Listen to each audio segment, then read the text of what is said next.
a shocking new report that multiple sailors aboard the USS Abraham Lincoln have tried to jump overboard amid poor conditions and mental stress on the ship. This is according to new reporting from the Military Times, which spoke to the wife of one of those sailors, who says she's spoken to her husband only a handful of times since he tried to jump. He is now on a medical hold. The Military Times is also reporting severe food shortages on board and that sailors are running out of just basic needs: toothpaste, deodorant, soap. This crew has been at sea for 9 months amid Trump's war in Iran. That includes 250 consecutive days without setting foot on land. 250 consecutive days. That is a record. Out front now, Natalie Olivero. She is the Military Times journalist who broke the story, and she is also a Navy veteran. Natalie, I appreciate your time. I mean, the details you have in this story are really stunning. I mean, my jaw drops. You know, we're talking about the USS Abraham Lincoln, and you're talking about things that I think people struggle to understand are happening in the U.S. military. You've spoken directly with some of these families, and you're reporting on incidents involving sailors apparently trying to jump overboard. You spoke to the wife of one of them, I know, and her husband served in the Navy for more than a dozen years, 13 years. So what have you learned? Thanks for having me, Erin, and for covering this story. Speaking with Miss Saloma, she is extremely worried and concerned about how her husband is actually doing. And until she can be in front of him and see him with her own eyes, she's not really going to be able to answer that question. And facing the stresses that every military spouse faces when theirs is deployed, as being a solo parent at home with 3 little kids. So not being able to have answers or direction is really challenging right now for her, especially. So, look, these incidents are very disturbing. I mean, what would drive someone to be at a point where they would be willing to do that, obviously, is distressing to consider.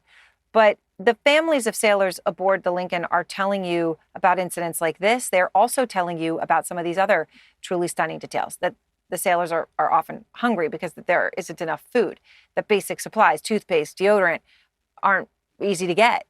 Now, back in April, and this has been going on a long time. We talk about this ship 250 days in a row without setting foot on land, a record.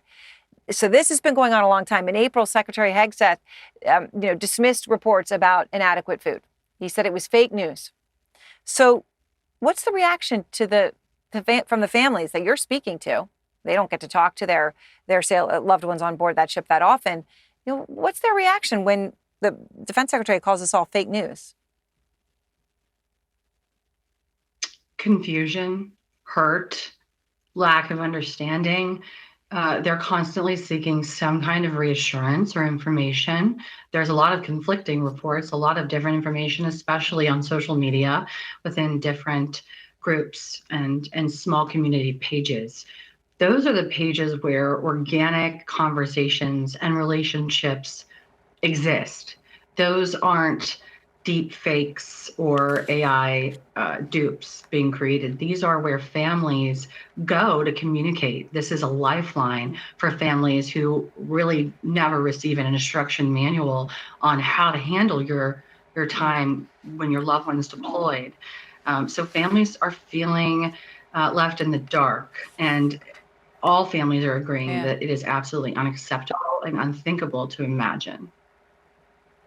Well, it's unthinkable, I think, for any American to hear this reporting, frankly, and deeply disturbing to imagine that sailors who are serving this country, going 250 days without setting foot on land, 9-month deployment, would have food shortages or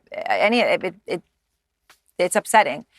So we reached out to the Navy, Natalie, about your report, and they responded in a statement, and they said, quote, "We have not observed an increase in suicidal ideations or attempts aboard the ship. We are not experiencing an uptick in mental health issues aboard Abraham Lincoln." I just wanted to give you a chance to respond to that. My first question to that is an increase from what baseline? No increase from when? What does that measurement window look like? We did request deck logs and multiple FOIAs from the Navy, so hopefully we'll get those back and can review them independently. But until we do, all we have is our firsthand reporting and accounts from these family members who are experiencing this and living it day after day. We've been hearing Donald Trump say the Strait of Hormuz is open. Everything is open, okay, which we know is not true to the extent he's implying. The USS Abraham Lincoln has been a part of that mission, and we are hearing these reports from on board.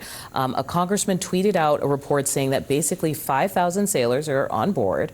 They're on month 9 of what was supposed to be a 7-month deployment, and the conditions are horrendous. Moldy showers, broken toilets, no hot water for weeks, meals that were down to half a cup of rice and 2 tortillas, stores out of deodorant, toothpaste, all this stuff. The Navy is saying, look, we haven't seen anything. Literally, their statement is, we have not observed an increase in suicidal ideations, and that they're taking it seriously. But I feel like this is not a random rumor. Like, how could things get to this point? Look, every day, you may have this that occurs kind of generally in the Navy, but I think it is clear this is a ramp up. Look, when I went to war, investigation. Do you think there should be an investigation? Oh, 100%, yeah. When I went to war, as an Air Force pilot, my deployments were 3 months because we would time out. We could only fly so much.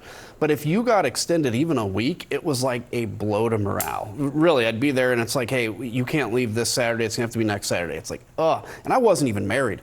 These guys, and men and women, having been extended multiple times, that is a huge blow to morale. And then if the Navy, which they aren't, giving them an end date, saying we're going to be out of here in 2 weeks or 3 weeks, and then on the food side, fresh fruit, stuff like that has to be taken out by ship out into the middle of this dangerous area. So it's difficult to get it out there. It's difficult to get it out there fresh. If you do get fresh fruit, you have to eat it pretty quickly because you can't keep it on board. And it just creates pretty bad conditions. And you're talking fresh fruit. I mean, at this point, I don't know if there's like an MRE or something. Right. You're talking a cup of rice and the doctor saying people are going to start losing their minds. Yeah. I think the other reason we care about this is because the Navy is being asked to sustain a massive mission. Mm-hmm. And do we have the ability to do that? And is this a red flag? Yeah, this is a huge red flag. I mean, and plus, again, the administration is saying we're going to sustain this closure of the strait, which is totally open, that we control. We're going to sustain that indefinitely until Iran relents. How long is that going to be? We just had an aircraft carrier in the Caribbean, by the way, for whatever reason. So, look, I'm not going to question where the Navy's sending these assets, but if we're going to maintain a blockade there's going to be some things that give. Joining me now is Massachusetts Democratic Congressman Seth Moulton, a Marine Corps veteran who served 4 tours in Iraq. He also sits on the Armed Services Committee, and he is running for Senate. Congressman, thank you for being with us. And what was your reaction when you heard these accounts of sailors attempting to go overboard? I mean, it's horrific, but sadly, I'm not surprised. I mean, we have a president, a commander-in-chief, who's made fun of troops for mental health issues. We have a Secretary of Defense who's more focused on testosterone tests than actually keeping our troops alive. But the piece that I think we don't talk about enough is that our troops can do extraordinary things. And I've had deployments to Iraq that were longer than 9 months. But you got to believe in the mission. And nobody can participate in this Iran war that's been a total failure. It's actually backfired. It's done more to empower Iran, which now controls the world economy, which they've never done before in their history. It's really hard to be excited about that mission. There's no one who believes in it right now. And that's got to be one of the toughest tolls on our troops. You heard the Navy. They tell us that they aren't seeing an uptick of mental health issues on the USS Lincoln. And they're saying they have plenty of mental health resources available. Listen, you're on the Armed Services Committee. Is that statement good enough for you? Absolutely not. And we will be conducting an investigation to get to the bottom of this. 0 suicides is the only acceptable number. And I'm speaking not just as a veteran, but as the co-author of 988, the National Mental Health Hotline, a service that I made sure was available to troops, even troops overseas. It's pretty obvious, though, that these troops are not getting the mental health support that they need. And it's our job in Congress to get to the bottom of that.